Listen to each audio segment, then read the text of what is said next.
کھلایا جاتا ہے، اور جب لنگر عام ہوتی ہے، ان کے نام سے ذکر و اذکار کی محفلیں جب سجائی جاتی ہے، تو یقیناً اللہ تعالیٰ کی روحانی فیض وہاں اولیاء اللہ کی روحانی فیض وہاں پہ برستی رہتی ہے، اور جو لوگ اس محفل میں آتے ہیں اس روحانی فیضان سے وہ مالا مال ہو کر گھروں کو واپس ہوتا ہے۔ تو آپ لوگ خانقاہ کا بھی ادب و احترام کیجیے گا، اور خانقاہ کے اندر جو محفلیں سجایا جائے، جو اولیاء اللہ کے نام سے ذکر و اذکار کی محفل ہو، ان کے نام سے جو بھی تذکرہ کیا جائے، اس محفل میں آئیں تو ادب کے ساتھ آئیں، کیونکہ نبی کریم کا فرمان ہے اتقوا فراست المؤمن فإنه ينظر بنور اللہ، مومن کی فراست سے ڈرنا، کیونکہ وہ اللہ کے نور سے دیکھتا ہے۔ اللہ کا جو ولی ہوتا ہے، جو اللہ والے ہوتے ہیں، جو اللہ کا محبوب بندہ ہوتا ہے، جو معرفت الہی کا جام پی لیتا ہے، جو عشق الہی کا جام پی لیتا ہے، اللہ تعالیٰ اس کو وہ مقام عطا فرماتا ہے، وہ کمال عطا فرما دیتا ہے۔ زمین پہ بیٹھے بیٹھے نگاہوں کو اگر جھکا دے تو تحت سرا کو دیکھ لیا کرتے ہیں، اپنی نگاہ کو آسمان کی طرف اٹھائے عرش اعظم اور لوح محفوظ کو دیکھ لیا کرتے ہیں۔ یہ کمال یہ خوبی اللہ تعالیٰ اپنے محبوب بندوں کو عطا کر دیتا ہے، یعنی اللہ کے محبوب بندوں کا ایک اشارہ ہو جائے تو اللہ تعالیٰ اس کے اشارے سے کائنات کا نقشہ بدل دیتا ہے۔ اس لیے جب اولیاء اللہ کی محفل میں بیٹھنا، جب ان کی بات سننے کے لیے آنا تو دل کی گہرائیوں سے سننا، پوری توجہ کے ساتھ سماعت کرنا۔ یہ محفل کوئی عام محفل نہیں ہے، یہاں پر ان کی روحانی فیض بڑھ رہا ہے۔ یقیناً آپ لوگ قابل تعریف ہے، جب تک یہاں پہ بیٹھے رہیں گے سرکار اعلیٰ حضرت سرکار مفتی اعظم ہند ان کے فیضان سے آپ مالا مال ہوتے رہیں گے۔ سرکار مفتی اعظم ہند کسی معمولی انسان کا نام نہیں ہے، بلکہ بہت بڑے مفتی، بہت بڑے عاشق رسول کا نام مفتی اعظم ہند ہے، اور سرکار اعلیٰ حضرت کسی معمولی انسان کا نام نہیں ہے، جنہوں نے پوری زندگی عشق رسول میں گزار دیا، جنہوں نے پوری زندگی نبی کی تعریف کرتے کرتے، نبی کی مدح و ثنا بیان کرتے کرتے انہوں نے زندگی گزار دی اللہ اور اس کے رسول کی محبت میں۔ سرکار اعلیٰ حضرت فرماتے ہیں زمین و زمان تمہارے لیے، زمین و زمان تمہارے لیے، مکین و مکان تمہارے لیے، چنین و چنا تمہارے لیے، بنے دو جہاں تمہارے لیے، دہن میں سبا تمہارے لیے، بدن میں بھیجا تمہارے لیے، ہم آئے تمہارے لیے، اٹھے بھی وہاں تمہارے لیے۔ سبحان اللہ، سبحان اللہ، نعرہ تکبیر، نعرہ تکبیر، نعرہ رسالت، نعرہ رسالت، مسلک اعلیٰ حضرت، مسلک اعلیٰ حضرت، نعرہ تکبیر، نعرہ رسالت۔ سرکار اعلیٰ حضرت بہت بڑے عاشق رسول کا نام ہے۔ سرکار اعلیٰ حضرت حج کرنے کے لیے شہر مدینہ تشریف لے گئے۔ حج کے ارکان کو ادا کرنے کے بعد، یعنی حج کا تمام ارکان کو شہر مکہ میں ادا کیا جاتا ہے، اور حج کے تمام ارکان کو ادا کرنے کے بعد سرکار اعلیٰ حضرت مدینہ طیبہ جب تشریف لے گئے، اس زمانے میں سرکار اعلیٰ حضرت کی موجودگی میں بہت سارے لوگ حج کرنے کے لیے آئے تھے، اور ہر سال آتے ہیں، تقریباً ہر سال لوگ 40 لاکھ کی تعداد میں حج کرنے کے لیے لوگ شہر مکہ جاتے ہیں، شہر مدینہ جاتے ہیں۔ لیکن یہ وقت ایسا خطرناک وقت چل رہا ہے، ایسا پرفتن دور چل رہا ہے، لاک ڈاؤن، سیل ڈاؤن، یہ کورونا وائرس کی تباہی پوری دنیا کو ہلا کے رکھ دیا ہے۔ اس سال جو حج کا مہینہ گزرا، جہاں پہ 40 لاکھ کی تعداد میں لوگ شہر مکہ جا کر حج کے ارکان کو ادا کرتے تھے، اور حج جیسے اہم فریضہ کو لوگ ادا کرتے تھے، مشکل سے وہاں اس سال 10,000 کی تعداد میں بھی لوگ حج کرنے کے لیے نہیں پہنچا۔ یہ خطرناک ماحول، یہ پرفتن دور میں، کیونکہ وہاں کی جو حکومت ہے ان کے دلوں میں عشق رسول نہیں ہے، وہ لالچی ہے، یعنی وہ پیسہ کا بھوکا ہے، ان کے دلوں میں نبی کا احترام نہیں ہے۔ اس لیے ہر زمانے میں خانہ کعبہ کا طواف ہوتے رہا ہے، لیکن ان لوگوں نے خانے کعبہ کے طواف کرنے پر پابندی لگا دی. لیکن آپ نے نیوز میں سنا ہوگا, واٹس ایپ اور فیس بک میں آپ کو خبر ملی ہوگی, جب خانے کعبہ کا طواف کو روک دیا گیا تو طواف کرنے کے لیے اللہ کے فرشتے خانے کعبہ کا طواف کرتے رہے. خانے کعبہ کا طواف نہ رکا. یہ ایسا خطرناک ماحول چل رہا ہے, ایسے پرفتن دور میں مسجدوں میں تالا لگایا گیا, یعنی نماز پڑھنے پہ پابندی, یعنی مسجد میں نماز پڑھنے پہ پابندی, مدرسے میں قرآن پاک کی تلاوت کرنے پہ پابندی. یہ کورونا وائرس کی تباہی کہاں سے مچی؟ یہ چائنا جیسے ملک سے یہ وبا پھیلی. آپ لوگوں کو معلوم ہوگا, چائنا اپنے آپ کو سپر پاور سمجھتا تھا, وہاں سے یہ وبا پھیلی اور پوری دنیا میں کورونا مچا دیا ہے کورونا وائرس. آپ کہیں گے ایسا ہی ہے, یہ کوئی افواہ نہیں, یہ افواہ نہیں ہے, یہ بالکل ایک امر حقیقت ہے. یہ اللہ تعالیٰ لوگوں کو جگانے کے واسطے, لوگوں کو بیدار کرنے کے لیے کورونا وائرس جیسی تباہی کو بھیجا ہے. یعنی چائنا میں یہ بیماری پھیلی تو کیسے پھیلی؟ چائنا میں مسجدیں آباد کرنے والوں پر حملہ کیا گیا, آزان پر پابندی لگائی گئی, قرآن پاک کی تلاوت کرنے پر لوگوں پر پابندی لگایا گیا. جب جب مسجدوں پر حملہ کیا جائے گا, خانقاہوں پر حملہ کیا جائے گا, مدرسے کو اجارنے کی کوشش کرے گا, اللہ تعالیٰ پہلے ایسے لوگوں کو ڈھیل دیتا ہے, لیکن اللہ کا پکڑ بہت سخت ہے. ان بطش ربک لشدید, بے شک تیرے رب کی پکڑ بہت سخت ہے. یعنی چائنا اپنے آپ کو سمجھ رہا تھا کلمہ پڑھنے والے کو مٹا دیا جائے, مسجدیں آباد کرنے والے کو مٹا دیا جائے, لیکن انہیں خبر نہ تھی, اس لیے مسجدوں پر پابندی لگایا, نماز آزاد دینے پر پابندی, قرآن پڑھنے والوں کو مارا گیا. لیکن جب کورونا وائرس جیسی تباہی وہاں پہ پھیلی, بڑے بڑے سائنسدان لوگوں کا دماغ کام نہیں کرنے لگا, بڑے بڑے پروفیسر, بڑے بڑے دانشمند لوگ پتہ نہیں لگا سکا کہ اس بیماری کا علاج کیسے کیا جائے. لیکن ہاں اس بیماری کا حل نکلا. لوگ پریشان تھے کہ اس بیماری سے بچا کیسے جائے, اس بیماری کا علاج کیسے نکالا جائے, اس بیماری سے بچا کیسے جائے. یعنی جو لوگ مسجدوں پہ حملہ کر رہے تھے, نمازوں پر پابندی لگا رہے تھے, پہلے اللہ تبارک و تعالیٰ نے ان لوگوں سے بہترین غذا کو چھینا. چائنیز کھانا آپ لوگوں نے سنا ہوگا کس طریقے سے ہوتا ہے. یعنی چائنا والا سانپ کو بھی کھا جاتا ہے, چھچندر اور بندر کو بھی کھا جاتا ہے, کتا اور بلی کو بھی کھا جاتا ہے. اگر ہمارے بچے کے سامنے سانپ آ جائے, سانپ کو دیکھ کے ہمارا بچہ ڈر جاتا ہے. ہمارے سامنے بندر آ جائے, بندر کو دیکھ کے آدمی بھاگ جاتا ہے. یعنی سانپ بچھو کو, یعنی جانوروں کو, کتا بلی کو وہاں کے لوگ شوق سے کھاتے ہیں. آخر کھاتا کیوں ہے؟ پیسے کی کمی نہیں ہے, دولت کی کمی نہیں ہے, شہرت کی کمی نہیں ہے, لیکن اللہ تبارک و تعالیٰ کی مار ان لوگوں پہ لگی. پہلے اللہ تبارک و تعالیٰ نے ان لوگوں سے بہترین غذا کو چھین لیا. غذا کو چھیننے کے بعد ان لوگوں کے دل کو چھچندر اور بندر کی طرف مائل کر دیا, سانپ کی طرف مائل کر دیا کہ اب تم بہترین غذا کھانے کے لائق نہیں ہو. سانپ کو کھاؤ, بندر کو کھاؤ, کتا بلی کو کھاؤ. تو بہترین غذا کو سب سے پہلے اللہ تبارک و تعالیٰ نے چھینا. پھر اس کے بعد کورونا وائرس جیسی تباہی علاقے میں آیا.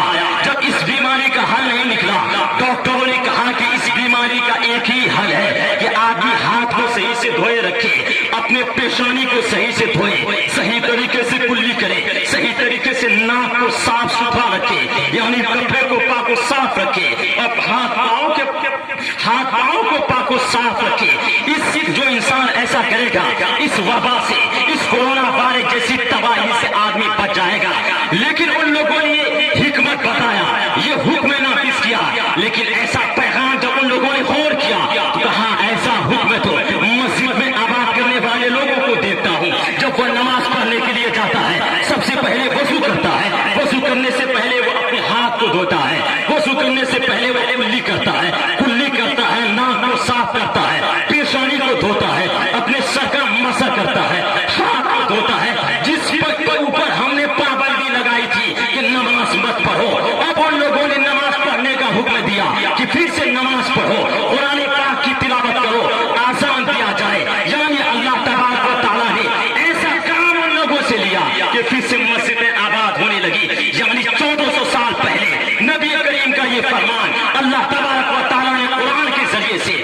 اعلان فرما دیا یا ایھا الذین آمنوا اذا قمتم الی الصلاۃ فاغسلوا وجوہکم وایدیکم الی المرافق. اے لوگوں جب تم نماز پڑھنے کے لیے کھڑا ہو نماز پڑھنے سے پہلے اچھی طریقے سے وضو کرنا یعنی ہاتھ کو دھونا چہرے کا دھونا ہاتھ انگلیوں سمیت دھونا سر کا مسح کرنا اور پاؤں کو دھونا. یہ پیغام تو ہم کو پہلے ہی مل چکا تھا. آج مسلمان بھی اس بیماری میں مبتلا ہو سکتا ہے لیکن وہ مسلمان جو پانچوں وقت نماز کو پابندی سے پڑھتا ہے پاک و صاف رہتا ہے باوضو رہتا ہے یقیناً وہ انسان اس بیماری میں مبتلا ہو نہیں سکتا. سبحان اللہ سبحان اللہ. نعرہ تکبیر نعرہ رسالت نعرہ رسالت مسلک اعلی حضرت. تو اے لوگوں ضرورت ہے اللہ تعالیٰ کی بات کو ماننے کی. اللہ کے رسول صلی اللہ تعالیٰ علیہ وسلم نے جو پیغام کو عام کیا اس پر عمل کرنے کی. میں کہہ رہا تھا حضور سرکار اعلیٰ حضرت مدینہ طیبہ گئے حج کے احکام کو ادا کرنے کے بعد اس زمانے میں ان کی موجودگی میں ایک بہت بڑا شاعر بھی آیا تھا. حضور صلی اللہ تعالیٰ علیہ وسلم کی گنبد خضرا کے سامنے کھجور کے 2 درخت تھے. کون سا درخت تھے؟ کھجور کا 2 درخت تھے. شاعر تھا. شاعر نے جب گنبد خضرا کے سامنے کھجور کے 2 درخت کو دیکھا تو فوراً اس نے شعر کو لکھا. ایک شعر لکھا کہ خم ہے درخت شاہ بالا کے سامنے. غور سے سنیے گا. شاعر تھا. گنبد خضرا کے سامنے جب کھجور کے 2 درخت کو دیکھا اس نے ایک شعر لکھا اس درخت کو دیکھ کے کہ یہ درخت کتنا حسین و جمیل ہے کہ نبی کے گنبد خضرا کے سامنے ہے. اس نے ایک شعر لکھا خم ہے درخت شاہ بالا کے سامنے مجنو کھڑا ہے جیسے خیمہ لیلا کے سامنے. جب اس شعر کو اس نے پڑھنے کے بعد جتنے لوگ ان کے ساتھ تھے سب نے کہا واہ واہ کیا بہترین شعر آپ نے لکھا. اس درخت کو دیکھنے کے بعد سب نے داد و تحسین سے نوازا. لیکن سرکار اعلیٰ حضرت کی بارگاہ میں جب کسی نے خبر پہنچائی کہ ایک شاعر آیا ہے نبی کے گنبد خضرا کے سامنے 2 درخت تھے اس درخت کو دیکھ کر انہوں نے ایک شعر لکھا. شعر یہ ہے خم ہے درخت شاہ بالا کے سامنے مجنو کھڑا ہے جیسے خیمہ لیلا کے سامنے. اس طریقے سے اس شاعر نے ایک شعر لکھا ہے. سب نے ان کو داد و تحسین سے نوازا. لیکن سرکار اعلیٰ حضرت کے دلوں میں عشق رسول کا چراغ کیسے جل رہا تھا. سرکار اعلیٰ حضرت نے کہا اس شاعر کو میرے پاس بلا کے لاؤ. اس نے اس طریقے سے شعر کو لکھا یعنی میرے نبی کے گنبد خضرا کی مثال خیمہ لیلا سے دیا ہے. اس کو بلاؤ میرے پاس. اس شاعر کو سرکار اعلیٰ حضرت کی بارگاہ میں بلایا گیا. کہا تم نے ایک شعر لکھا ہے اس شعر کو پڑھ کے سناؤ. اس شاعر کا بہت بڑا شاعر تھا. شعر کو سنایا. کہا تم نے نبی کے گنبد خضرا کو لیلا کے خیمہ سے تشبیہ دیا ہے لیلا کے خیمہ کی مثال دیا ہے. تمہاری ایسی جرأت کیسے ہو گئی؟ تو اس شاعر نے عاجزی انکساری کے ساتھ کہا حضور یعنی لوگوں کی کمی نکال دینا لوگوں کی غلطی نکالنا لوگوں کے اندر عیب نکال دینا یہ سب لوگ کر دیتے ہیں لیکن اس کمی کو دور کرنا یہ سب لوگ نہیں کرتے ہیں. اگر مجھ سے غلطی ہو گئی ہے شعر لکھنے میں آپ اس کی اصلاح فرما دیں. کہیے سبحان اللہ. اب سرکار اعلیٰ حضرت نے کیا جواب دیا؟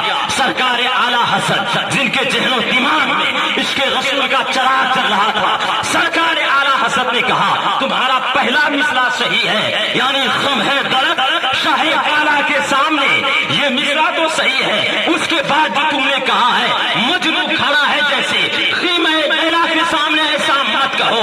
سرکار اعلیٰ حضرت نے اصلاح فرمایا. کہا اس طریقے سے تم شعر کہو خم ہے درخت شاہ بالا کے سامنے قدسی کھڑا ہے عرش معلا کے سامنے. سبحان اللہ سبحان اللہ. نعرہ تکبیر نعرہ رسالت مسلک اعلی حضرت.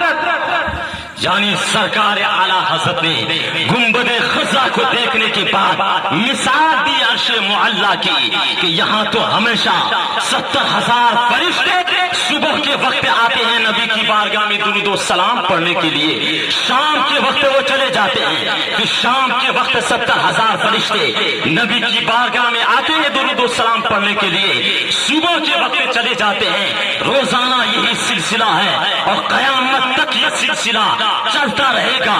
اور جس فرشتے کی حاضری ایک مرتبہ ہو جائے گی قیامت تک دوبارہ اس کو حاضری نصیب نہیں ہوگی. اللہ اکبر. تو یہ جگہ وہ جگہ ہے. تو شہر مدینہ کی بات تھی.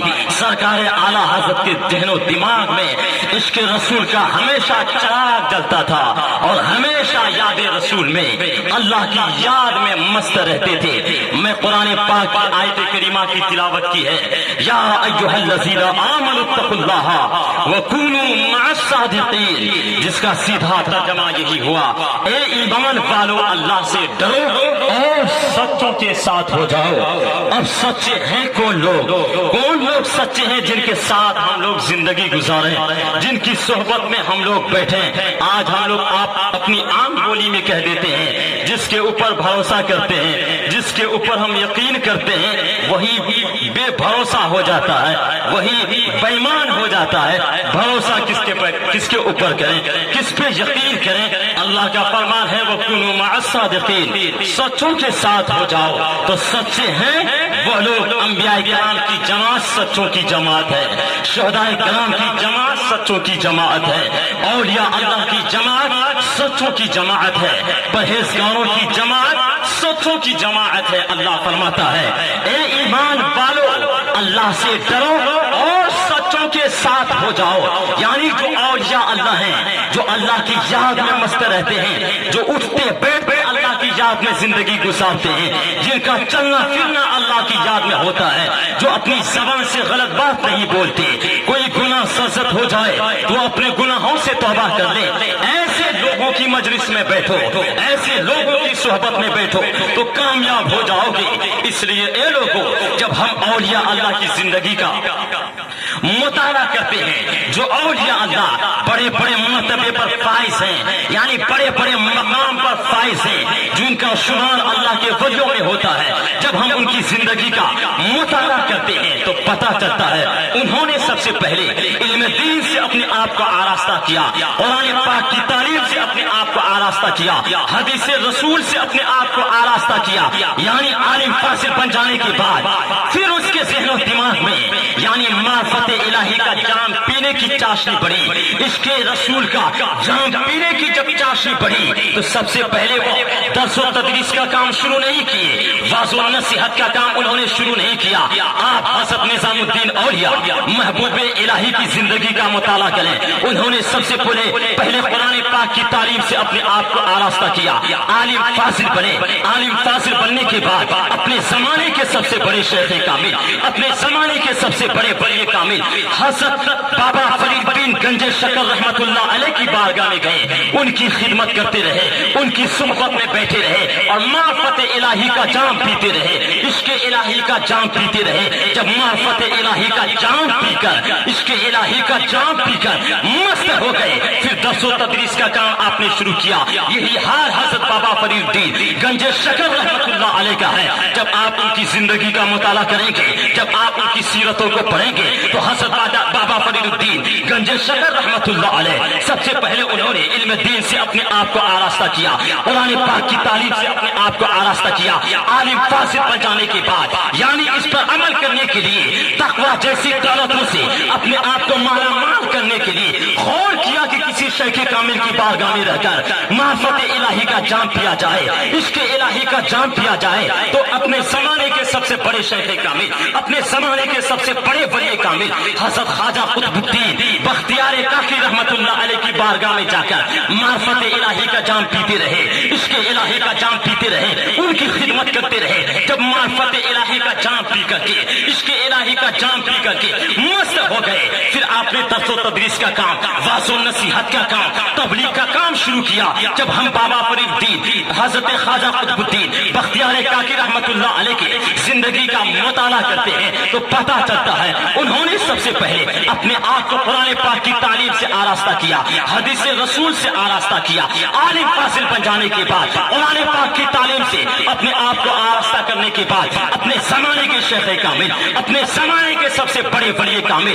جن کا نام حضرت خواجہ معین الدین چشتی رحمت اللہ علیہ ہے، ان کی بارگاہ میں جا کر ان کی خدمت کرتے رہے، ان کی صحبت میں بیٹھ کر معرفت الہی کا جام پیتے رہے، عشق الہی کا جام پیتے رہے۔ جب معرفت الہی کا جام پی کر مست ہو گئے پھر واعظ و نصیحت کا کام، تبلیغ کا کام انہوں نے شروع کیا۔ یہی حال ہم سرکار خواجہ غریب نواز علیہ رحمت رضوان کا دیکھتے ہیں جب ان کی حالات زندگی کا مطالعہ کرتے ہیں، جب ان کی سیرتوں کو پڑھتے ہیں، جب ان کی سوانح حیات کو پڑھتے ہیں، ہمیں پتہ چلتا ہے سرکار خواجہ غریب نواز علیہ رحمت رضوان کی جب عمر مبارک 15 سال کی تھی، 15 سال کی عمر مبارک میں ان کی والدہ محترمہ کا انتقال ہو گیا، یعنی ان کی والدہ محترمہ دنیا سے چلے گئی۔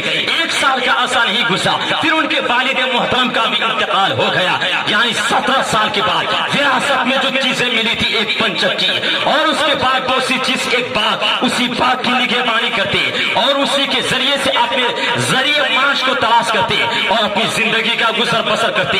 آپ لوگ خواجہ نگر والے ہیں، سامنے خانقاہ قندوسیہ ہے، ذرا اس کے تعلق سے ایک بات آپ کے سامنے پیش کر رہا ہوں۔ یہی خواجہ غریب نواز اپنے باغ کی نگہبانی کر رہے تھے، باغ میں بیٹھے ہوئے تھے۔ ایک مرتبہ ان کے باغ میں ایک مجذوب بزرگ ہے جن کا نام حضرت ابراہیم قندوسی رحمت اللہ علیہ ہے، وہ آئے کہیں سے چلتے پھرتے، آئے کہیں سے گھومتے پھرتے۔ حضرت خواجہ غریب نواز جو ان کا نام دنیا میں باجا کی طرح بج رہا ہے، سارے لوگوں کی زبان پر خواجہ غریب نواز کا نام، جنہوں نے ہندوستان کی سرزمین پر ایک ہی وقت میں 90 لاکھ کافروں کو کلمہ پڑھا کر مذہب اسلام میں داخل کیا ہے۔ ذرا ان کی بات کو سنیں، خواجہ نگر والے ہیں، خواجہ کی بات آئی تو ہے، ذرا غور سے سنیے گا۔ خواجہ غریب نواز اپنے باغ کی نگہبانی کر رہے تھے، حضرت ابراہیم قندوسی رحمت اللہ علیہ باغ میں تشریف لائے، لانے کے بعد ایک سائے دار درخت کے نیچے آپ بیٹھ گئے۔ سرکار خواجہ غریب نواز علیہ رحمت و رضوان نے دیکھا کہ ایک مجذوب بزرگ لگ رہے ہیں، یعنی چہرے سے نورانیت چمک رہی ہے اور لباس پھٹا پرانا ہے، بال بکھرے ہوئے ہیں، سمجھ گئے یہ کوئی عام انسان نہیں ہے، خدا رسیدہ بندہ ہے، یعنی اللہ کا محبوب بندہ ہے۔ خواجہ غریب نواز ان کے پاس آئے، آنے کے بعد یعنی کھانے کے لیے کچھ انگوروں کا ایک گچھا پیش کیا، وہ مجذوب بزرگ اس کو کھاتے ہیں۔ کھانے کے بعد جب خواجہ غریب نواز علیہ رحمت و رضوان کو دیکھا، پیشانی کو دیکھنے کے بعد پڑھ لیے کہ یہ بچہ، یہ نوجوان اس باغ کی نگرانی کرنے کے لیے پیدا نہیں ہوا ہے، بلکہ اس کے ذریعے سے اللہ تعالیٰ دین کا بہت بڑا کام لینے والا ہے۔ اب تک خواجہ غریب نواز مدرسے میں داخلہ نہیں لیے تھے، بلکہ باغ کی نگرانی کر رہے تھے، باغ کی نگرانی کر کے اپنی زندگی کو گزر بسر کر رہے تھے۔ لیکن وہی مجذوب بزرگ ابراہیم قندوسی رحمت اللہ علیہ نے، جن کا نام سے یہ خانقاہ قندوسیہ ہے، ابراہیم قندوسی رحمت اللہ علیہ نے جب دیکھا کہ یہ بچہ کوئی معمولی نوجوان نہیں ہے، کوئی معمولی بچہ نہیں ہے، اس کے ذریعے سے اللہ دین کا بڑا کام لینے والا ہے، تو اپنی گدڑی میں سے، اپنے تھیلا میں سے کھانے کے لیے روٹی کا خشک ٹکڑا نکالا اور اپنی زبان سے چبایا۔ زبان سے چبانے کے بعد کہا، اے بیٹا تو اس لقمہ کو کھا لے۔ اب خواجہ غریب نواز علیہ رحمت و رضوان نے اس ٹکڑے کو کھایا۔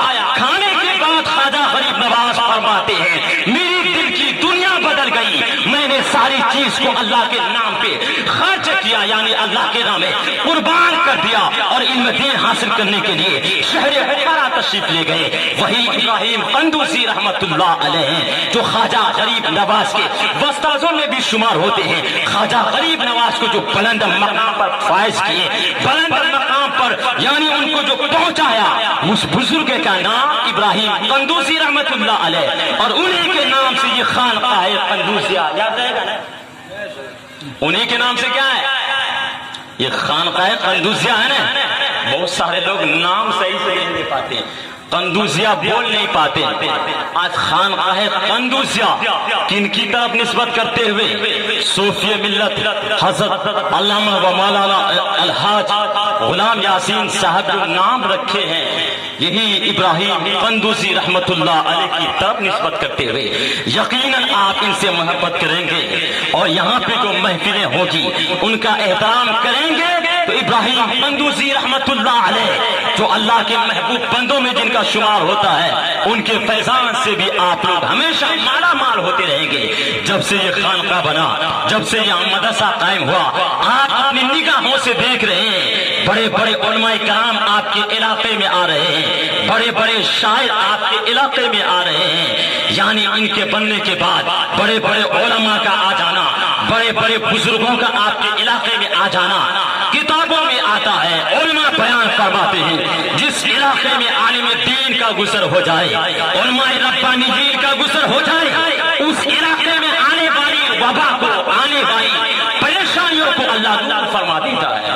تو بڑے بڑے علماء کرام جید عالم دین ابھی ہمارے بعد آپ کے سامنے ہمارے استاذ محترم حضرت مفتی حسن رضا صاحب قبلہ تشریف لائیں گے. بہت ہی بہترین تقریر کرتے ہیں، ان کی تقریر کو سماعت کرنی ہے. بہترین علم والے ہیں، ان کا آنا ہوا ہے، آتے رہتے ہیں، ان کی تقریر سماعت کرنی ہے. ہمارے استاذ ہیں نعرہ تکبیر، نعرہ رسالت، نعرہ رسالت، شاعر اسلام مرغوب رضا میکش، نعرہ تکبیر، نعرہ رسالت. آپ لوگ سننے کے موڈ میں ہیں نا؟ بولیے نا سبحان اللہ. دیکھیے مرغوب رضا میکش بہت ہی اچھی نعت خوانی کرتے ہیں. ایک ہفتہ سے انہی کے ساتھ میں پروگرام کر رہا ہوں. کل ہم لوگ سدویلی میں تھے، آج یہاں ہیں.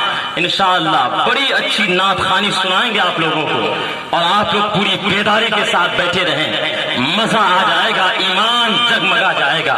میرے بعد بہترین تقریر سماعت کرنی ہے حضرت مولانا مفتی حسن رضا صاحب کی. بہترین علم کے پہاڑ ہیں، وہ علم داں ہیں، میں ان کے پاس پڑھا ہوں، پڑھانے کا بہترین انداز ہے. وہ ان کی تقریر آپ کے سامنے ہوگی. پھر ان کے بعد ہندوستان کے بہترین خطیب، شہنشاہ خطابت جن کو کہا گیا ہے، یعنی علاقے کے ہیں، ہمارے گاؤں کے ہیں، حضرت علامہ و مولانا مفتی شہریار رضا قادری، یعنی انٹرنیشنل مقتدر، بہترین خطیب، یعنی بادشاہ کہا گیا، خطابت کا بادشاہ. ان کی بھی تقریر آپ کے سامنے ہوگی. یعنی آپ لوگ بیٹھے رہے جب تک یہ پروگرام چل رہا ہے. بس میں اپنی گفتگو کو سمیٹ رہا ہوں، تھوڑی دیر اور برداشت کر لیں. وہ ابراہیم قندوزی رحمت اللہ علیہ کے بارے میں میں نے تفصیل کے ساتھ بتا دیا. یہ خانقاہ کے بارے میں خواجہ نگر والے تھے اس لیے بتا دیا. خواجہ کی بات آئی تو آپ لوگوں نے غور سے سنا. تو میں یہ کہہ رہا تھا جتنے بھی اولیاء اللہ ہیں ان کی زندگی کا اگر آپ مطالعہ کریں گے، جو بلند مرتبے پر فائز ہیں، جن کا مقام اللہ تعالیٰ کے نزدیک بہت ہی بلند و بالا ہے، وہ ایسے ہی بلند و بالا مقام پر فائز نہیں ہوئے، بلکہ اس مقام پر فائز ہونے کے لیے وہ اللہ تعالیٰ کی یاد میں مست رہے، گناہوں سے بچتے رہے، ہمیشہ نمازوں کی پابندی کرتے رہے اور غلط کاموں سے دور رہے، تب اللہ اس کو بلند مقام پر فائز کر دیا. یہی حال خواجہ غریب نواز کا رہا. انہوں نے بھی علم دین سے فراغت حاصل کرنے کے بعد اپنے زمانے کے شیخ کامل، اپنے زمانے کے ولی کامل حضرت خواجہ عثمان ہارونی کی بارگاہ میں رہے. 1-2 سال نہیں، روایت مختلف ہے. ایک روایت کے مطابق 20 سال تک خواجہ غریب نواز اپنے شیخ کامل حضرت خواجہ عثمان ہرونی بھی ہے اور ہارونی بھی کہا گیا ہے، ان کی صحبت میں رہ کر معرفت الہی کا جام پیتے رہے، عشق الہی کا جام پیتے رہے. جب 20 سال کی لمبی مدت گزار دیے تو ان کے شیخ کامل نے کہا اب اولیاء اللہ کی صحبت میں رہنے سے اور نیکوکار کی بارگاہ میں رہنے سے کیا انعام ملتا ہے؟ یعنی نیکوں کی محفل میں بیٹھنے سے، اولیاء اللہ کی محفل میں بیٹھنے سے، دینی محفل میں بیٹھنے سے کیا انعام ملتا ہے؟ وہ ذرا غور سے سماعت کرائیں. یعنی 20 سال تک خواجہ غریب نواز اپنے شیخ کامل کی بارگاہ میں رہ کر زندگی گزار دیے. 20 سال کے بعد ان کے شیخ کامل نے کتنا بڑا انعام سے نوازا. خواجہ غریب نواز کو کہا بیٹا میرا وصال کا وقت قریب آ گیا ہے، اب میں دنیا میں زیادہ دن تک نہیں رہوں گا، تم اتنے دنوں تک میرے پاس رہے، اب میں تمہارا امتحان لیتا ہوں، تم اتنے دنوں تک رہتے رہتے میرے پاس کیا پایا؟ کہا اے معین الدین نگاہ کو نیچے کر، بتا تیری نگاہ کہاں تک کام کر رہی ہے۔ توجہ ہے علماء کرام۔ خواجہ غریب نواز سے ان کے شیخ کامل نے کہا نگاہ کو نیچے کر اور بتا کہ تیری نگاہ کیا دیکھ رہی ہے۔ خواجہ غریب نواز نے کہا حضور میں نگاہ کو نیچے کیا تو تحت الثری کو دیکھ رہا ہوں۔ کہیے سبحان اللہ۔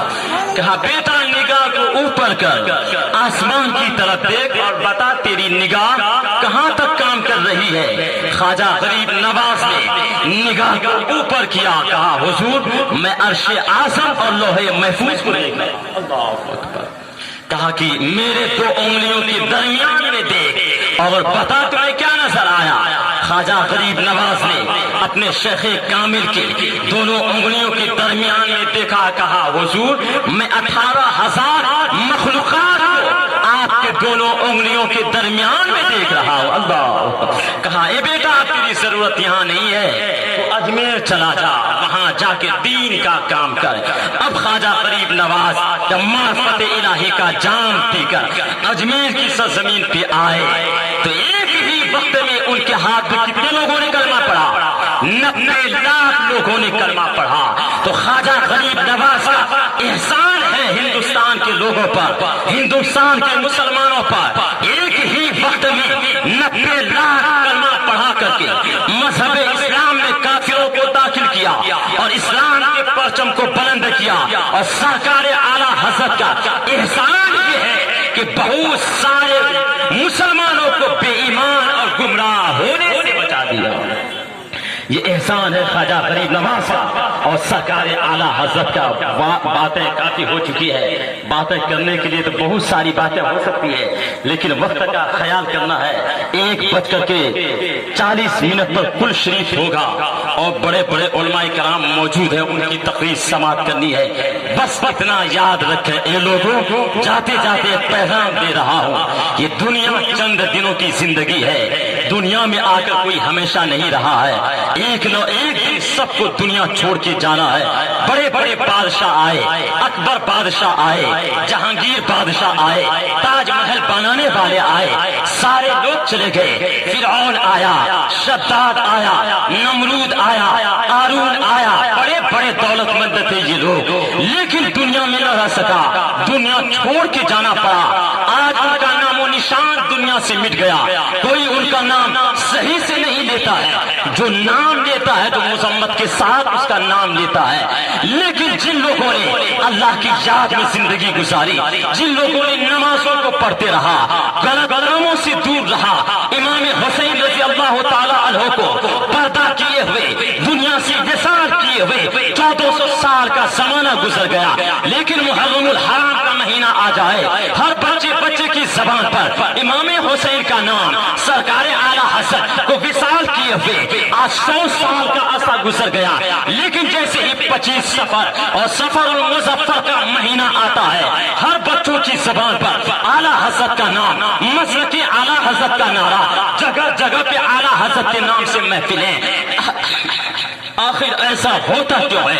ایسا ہوتا اس لیے ہے ہم لوگ دنیا میں آتے ہیں، دنیا کمانے میں لگ جاتے ہیں، کھیتی باڑی کرنے میں لگ جاتے ہیں، دنیا کماتے کماتے چلے جاتے ہیں اور ہمارا نام و نشان 2-4-10 سال کے بعد مٹ جاتا ہے۔ ہمارا بیٹا ہمارا باپ کا نام، پردادا کا نام بھلا دیتا ہے، کوئی نام لینے والا نہیں۔ لیکن جو انسان اللہ کی یاد میں مست ہو کر زندگی گزارتا ہے، نبی فرماتے ہیں من کان للہ وہ کان اللہ لہ، جو اللہ کا ہو جاتا ہے اللہ اس کا ہو جاتا ہے۔ یعنی اللہ کی یاد میں جو آدمی زندگی گزارتا ہے اللہ تعالیٰ اس کے نام کو مٹنے نہیں دیتا، بلکہ رہتی دنیا تک لوگ اس کے نام کا خطبہ پڑھتے رہتے ہیں۔ کامیابی اسی میں ہے لوگوں، دولت کماؤ، شہرت کماؤ، عزت کماؤ، مگر اللہ تعالیٰ کو فراموش نہ کرنا، نماز کو نہ چھوڑنا، غلط کاموں سے ہمیشہ دور رہنا، اسی میں ہماری کامیابی ہے۔ اللہ تعالیٰ فرماتا ہے یا ایھا الذین آمنوا اتقوا اللہ وکونوا مع الصادقین، اے ایمان والو اللہ سے ڈرو اور سچوں کے ساتھ ہو جاؤ۔ میرے بولنے میں آپ کے سننے میں کسی قسم کی غلطی ہوئی توبہ کریں۔ استغفر اللہ ربی من کل ذنب واتوب الیہ، لا الہ الا اللہ محمد۔